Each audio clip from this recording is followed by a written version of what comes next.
अजा एकादशी व्रत पर क्या करें और क्या न करें, इन नियमों का ख्याल रखने से पाएं व्रत का पूर्ण फल। नमस्कार दोस्तों, तो हम आज इस वीडियो में जानेंगे अजा एकादशी व्रत पर क्या करें और क्या न करें। इन नियमों का ख्याल रखने से पाएंगे व्रत का पूर्ण फल। भाद्रपद मास के कृष्ण पक्ष की एकादशी तिथि को अजा एकादशी के नाम से जाना जाता है। इस दिन भगवान विष्णु की विधि विधान से पूजा करने और व्रत रखने का खास महत्व होता है। ऐसा करने से मनुष्य को जीवन के समस्त दुखों से छुटकारा मिल सकता है और बेहद पुण्य फल की प्राप्ति होती है। लेकिन अजा एकादशी पर व्रत के कुछ खास नियमों का ख्याल रखना भी आवश्यक होता है, तभी इस व्रत का पूर्ण फल प्राप्त होता है। ऐसे में आइए विस्तार से जानते हैं कि अजा एकादशी पर क्या करना चाहिए और क्या नहीं करना चाहिए। इस बार अजा एकादशी व्रत 19 अगस्त मंगलवार के दिन पड़ रहा है और एकादशी के नियम 10वीं तिथि से ही शुरू हो जाते हैं।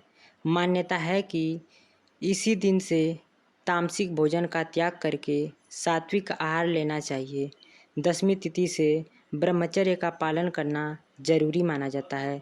साथ ही जो लोग यह व्रत नहीं रखते उन्हें भी एकादशी के दिन प्याज, लहसुन और तामसिक चीज़ों से परहेज करना चाहिए। माना जाता है कि अजा एकादशी के दिन रात्रि के समय सोने के बजाय पूरे वक्त भगवान विष्णु के भजन गाने चाहिए।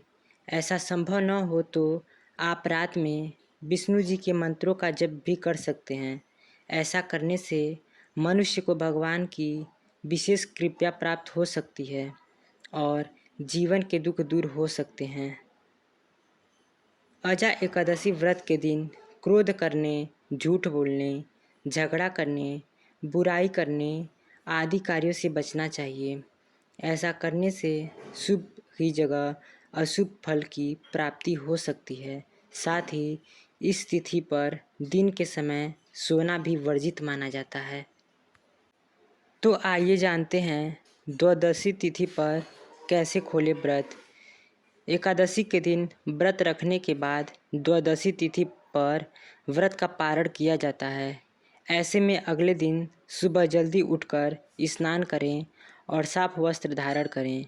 इसके बाद भगवान विष्णु की विधि विधान से पूजा करने के बाद तुलसी के पत्ते का सेवन करके व्रत का पारण करें। इस विधि से अजा एकादशी व्रत करना बेहद फलदायी माना जाता है। मान्यता है कि भूलकर भी एकादशी तिथि पर चावल का सेवन नहीं करना चाहिए। ऐसा करने से जातक को अशुभ फल की प्राप्ति हो जाती है। साथ ही परिवार के भी सदस्य को इस पुण्य तिथि पर चावल का सेवन नहीं करना चाहिए। अजा एकादशी के दिन सुबह जल्दी उठकर स्नान आदि करने के बाद भगवान विष्णु की विधि विधान से पूजा और आरती करनी चाहिए।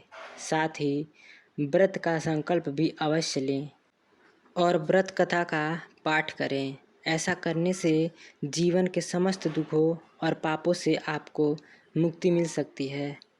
एकादशी तिथि पर तुलसी के पत्ते को तोड़ना वर्जित माना गया है, लेकिन द्वादशी तिथि पर तुलसी के पत्तों से व्रत का पारण किया जाता है। ऐसे में उस दिन आप घर के बच्चों या बड़े से यानी जिसने एकादशी का व्रत न किया हो उनसे द्वादशी तिथि पर तुलसी के पत्ते तुड़वा लेने चाहिए, क्योंकि द्वादशी तिथि के दिन भी व्रती द्वारा तुलसी के पत्ते को तोड़ना वर्जित माना गया है। तो दोस्तों, अगर आप लोगों को मेरे द्वारा दी गई जानकारियाँ पसंद आ रही हैं तो चैनल को सब्सक्राइब करें और कमेंट तथा शेयर करना ना भूलें।